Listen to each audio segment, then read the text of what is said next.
আমরা কি চাই রমজান মাস হেলায় নষ্ট করতে, নাকি রমজান মাসে গুনাহ মাফ করাতে? আমার সাথে বলেন, এই 10টা কাজ আমরা সবাই করব ইনশাআল্লাহ। রমজান মাসকে ইফেক্টিভ করতে এই 10টা কাজ করব ইনশাআল্লাহ। রাজি আছেন? এক নাম্বার হচ্ছে 5 ওয়াক্ত নামাজ। রাজি আছেন কিনা? 5 ওয়াক্ত নামাজ সাধ্যমতো চেষ্টা করব জামাতে পড়ার জন্য। ওই যে নামাজ নাই ইসলাম নাই, নামাজ যে পড়ে না ওর সাথে কোনো খাতির নাই। খাতির আছে? কোনো খাতির নাই। নামাজ অবশ্যই পড়তে হবে, মাস্ট বি।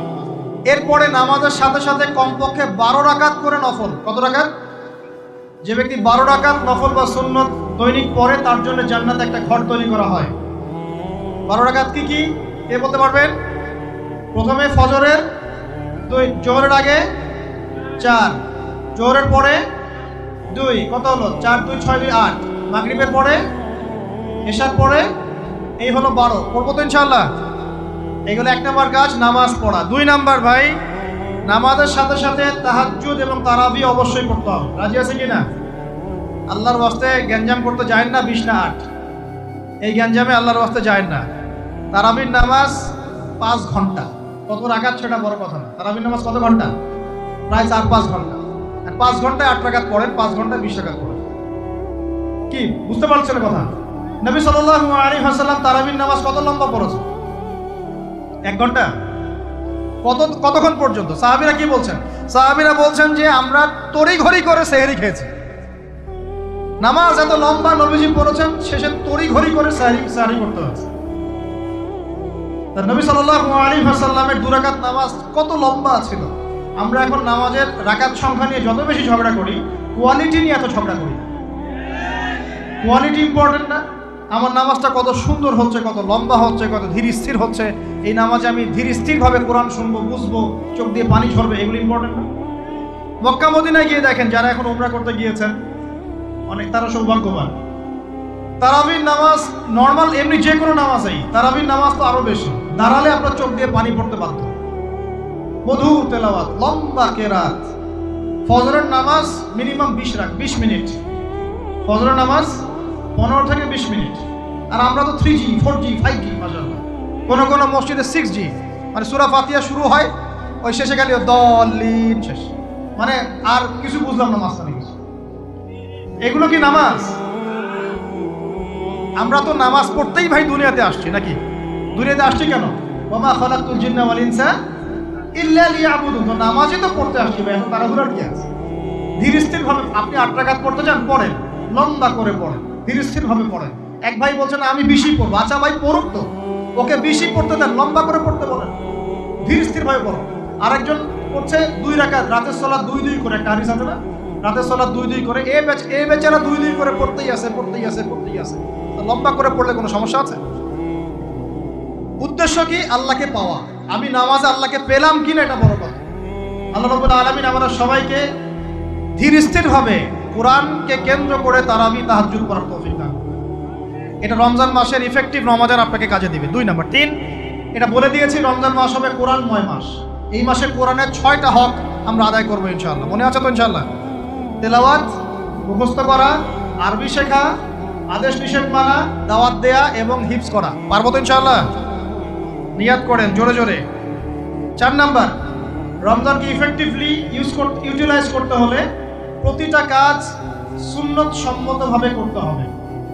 এভাবে আপনি রমজানটাকে ইফেক্টিভলি ইউটিলাইজ করতে পারেন। কিরকম একটু বোঝাচ্ছি। মনে করেন এমনি নর্মালি আমরা সব সুন্নতগুলো অনেক সময় খেয়াল রাখি না। খাচ্ছি, খাওয়ার সুন্নত, খাওয়ার মধ্যে কিন্তু প্রায় 10-এর বেশি সুন্নত আছে। ওযুর সুন্নত, কথা বলার সুন্নত, হাঁটার সুন্নত, কাপড় পরার সুন্নত, দোয়া কালামগুলো, ঘুমানোর সুন্নত, অনেক সময় আমরা কিন্তু এগুলো খেয়াল করি না। রমজান মাসে চেষ্টা করবেন প্রতিটা কাজ সুন্নাহ মাফিক বুঝে করার জন্য। আল্লাহ তৌফিক দান করুন। রমজানে ঘুমাবো, ঘুমানোর আগে বিছানাটা ঝেড়ে নেব, লাইটস অফ করব। আমরা দোয়া, এই যে সূরা ফালাক নাস ক্লাস, এগুলো পড়বো, কাফেরুন সূরা পড়বো, আয়াতুল কুরসি পড়বো, সূরা বাকারার শেষের আয়াতগুলো পড়বো, পারলে সূরা মুলকটা পড়বো। ঠিক আছে? প্রয়োজনে ওযু করে আসবো। এসে আমরা ডান কাতা হয়ে শুয়ে আল্লাহুম্মা বিইসমিকা আমুতু আহয়া, এই যে শুরু করলাম। ঘুম থেকে ওঠা, ওযু করা, ওয়াশরুমে যাওয়া, খাওয়া দাওয়া করা, মসজিদে যাওয়া, নামাজ, জিকির, তাসবিহ, তাহলিল, ব্যবসা বাণিজ্য, এগুলো সবকিছু সুন্নত নাই? প্রতিটা কাজ সুন্নাহ মাফিক করার চেষ্টা করব, আল্লাহ তৌফিক দান করুন আমিন।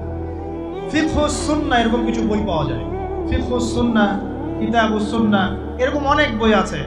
আরবি থেকে বাংলা অনুবাদ হয়েছে, বাংলাদেশের উলামায়ে কেরাম লিখেছেন। এরকম সুন্নাহ শেখার কিছু বই কিনে নেবেন, কিনে নিয়ে প্রতিটা কাজ কিভাবে করলে সুন্নত হয় পড়ে দেখবেন। পারবেন তো ইনশাআল্লাহ? আল্লাহ পাক তৌফিক দান করুন বলি আমিন। এটা কত বললাম? 3 নাম্বার।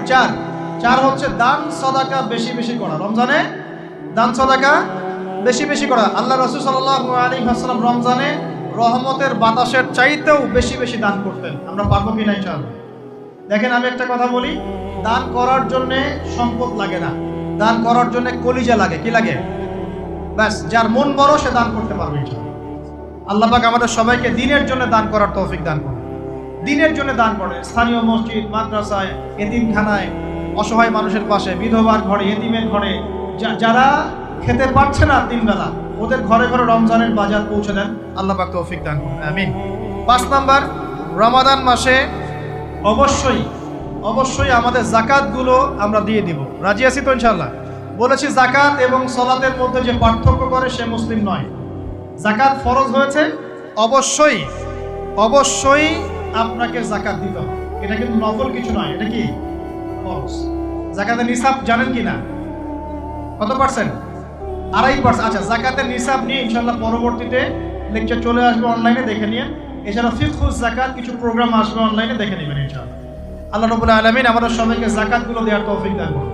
শুধু জাকাত যদি আমরা ঠিকঠাক মতো দিতাম, একজন মানুষও সমাজে না খেয়ে মারা যেত। একজন মানুষও সমাজে, এই যে ইকোনমিক সমস্যাগুলো যেগুলো হয়, অর্থনৈতিক সমস্যা, স্যাংশন, মুদ্রাস্ফীতি, হাবিজাবি, অনেক প্রবলেমস ওভারকাম করা যেত শুধু জাকাতের মধ্য দিয়েই। কিন্তু কে শোনে কার কথা? সবাই কি জাকাত দেয়? বাংলাদেশে এমনও মানুষ আছে যার একজনের জাকাত দিয়ে 100 পরিবারের সংসার চলবে। আছে না এমন লোক? আমরা জাকাতগুলো দেওয়ার চেষ্টা করি, আল্লাহ পাক তৌফিক দান করুন। 7 নাম্বারটা বলে দিয়েছি, রমজান হচ্ছে একটা নতুন জাতির উত্থান। অতএব রমজানে আমরা সমস্ত পাপ ছেড়ে দিয়ে একটা আলোকিত জাতি হিসেবে আত্মপ্রকাশ করবো ইনশাআল্লাহ। আল্লাহ পাক তৌফিক দান করুন। 8 নাম্বারও বলে দিয়েছে, রমজান হচ্ছে জুলুমের বিরুদ্ধে দাঁড়িয়ে যাওয়ার চেতনা। রমজান কি? ওই যে বদরের যুদ্ধ, জুলুমের বিরুদ্ধে দাঁড়িয়ে যাওয়ার চেতনা হলো রমাদান। তাই সর্বস্তরের জুলুমকে আমরা রমজান মাসে রুখে দেওয়ার চেষ্টা করবো ইনশাআল্লাহ। আল্লাহ পাক তৌফিক দান করুন। শুরুটা হবে কোথা থেকে? নিজের থেকে। আমার নিজের মধ্যে কি কি জুলুম আছে আমি আগে দেখবো, আমি কার কার উপর জুলুম করেছি এটা আগে দেখবো, এগুলো আগে প্রতিহত করব, তারপরে আমি ইনশাআল্লাহ তাআলা পরবর্তী দিকে ফোকাস করব। 9 নাম্বার খুব ইম্পর্টেন্ট। 9 নাম্বার আর 10 নাম্বারটা বেশি ইম্পর্টেন্ট। 9 নাম্বার হচ্ছে রোজা রাখা মানে আমরা অনেকেই মনে করি যে না খেয়ে থাকা আর কি পানি ছেড়ে দেওয়া। অনেকেই মনে করি এটা রোজা মানে আমাকে না খেয়ে থাকতে হবে আর পানি ছেড়ে দেওয়া লাগে, স্ত্রী সহবাস ছেড়ে দেওয়া লাগে। কিন্তু এর চেয়ে বেশি ইম্পর্টেন্ট একটা বিষয় আমরা ভুলে যাই, সেটা হলো রমজান মাসে রোজা রাখার অর্থ হচ্ছে আল্লাহ পাকের সমস্ত কবিরা সগীরা গুনাহ ছেড়ে দেওয়া। রোজা রেখেছি, গীবত করলাম, রোজা হবে কিনা? রোজা রেখেছি, মিথ্যা কথা বলছি, হবে রোজা? রোজা রেখে ওই ভদ্রলোক সুদ খাচ্ছে, রোজা হবে? রোজা রেখে অমুক ভাই আমার টেবিলের নিচ থেকে টাকা নিল, রোজা হবে?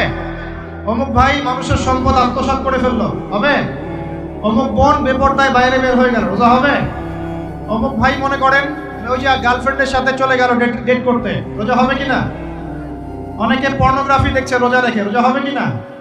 এই যে কবিরা গুনাহ যেগুলো আছে, যত রকম কবিরা গুনাহ, এই গুনাহগুলোতে লিপ্ত থাকলে রোজা ভেঙে যায়। আল্লাহ পাক আমাদের সবাইকে কবিরা গুনাহ মুক্ত রোজা রাখার তৌফিক দান করুন। আর 10 নম্বর পয়েন্টটা হচ্ছে এই ভাই, যে রমজান মাস আসলে মাশাআল্লাহ শিকল দিয়ে শয়তানকে বেঁধে রাখা হয়। রমজান মাস আসলে মাশাআল্লাহ আমরা অনেকেই পাক্কা মুসল্লি হয়ে যাই, দান সদকা করি, যাকাত দেই, তারাবি পড়ি, তাহাজ্জুদ পড়ি, অনেক কিছুই করি। কিন্তু ঈদের দিন আসলেই মাশাআল্লাহ আমরা আবার আগের জায়গায় ফিরে যাই।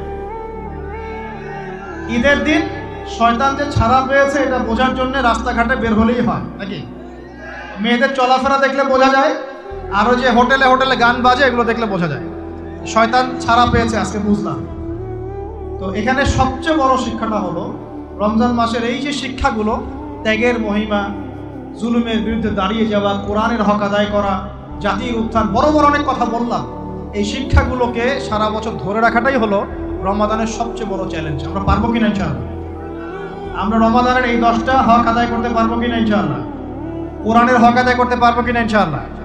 আল্লাহ রাব্বুল আলামিন আমাদের সবাইকে আসন্ন রমজানে সুস্থতার সাথে সমস্ত সওম রাখার তৌফিক দান করুন এবং রমজান মাসে বেশি বেশি তেলাওয়াত করার তৌফিক দান করুন, অর্থ বুঝে পড়ার তৌফিক দান করুন, বেশি বেশি দান সদকা করার তৌফিক দান করুন, বেশি বেশি ওই যে গরিব দুঃখী মানুষের পাশে দাঁড়ানোর তৌফিক দান করুন, বেশি বেশি যাকাতগুলো দিয়ে দেওয়ার তৌফিক দান করুন, বেশি বেশি আল্লাহর জিকির করার তৌফিক দান করুন, বেশি বেশি আল্লাহ পাক আমাদেরকে নফল নামাজগুলো পড়ার তৌফিক দান করুন, কোরআন কেন্দ্রিক সময় কাটানোর তৌফিক দান করুন, রাসূলের সুন্নতের উপর আমল করার তৌফিক দান করুন এবং একটা নতুন আলোকিত প্রজন্ম এবং জাতি হিসেবে এই রমাজানে আল্লাহ রাব্বুল আলামিন আমাদের যুব সমাজকে আত্মপ্রকাশ করার তৌফিক দান করুন। সর্বোপরি রমাদানের এই শিক্ষাগুলোকে সারা বছর ধরে রাখার তৌফিক আল্লাহ পাক আমাদের সবাইকে দান করুন, আমিন। আমি এই বলে আমার আজকের সংক্ষিপ্ত আলোচনা শেষ করছি। আকুলু কওলি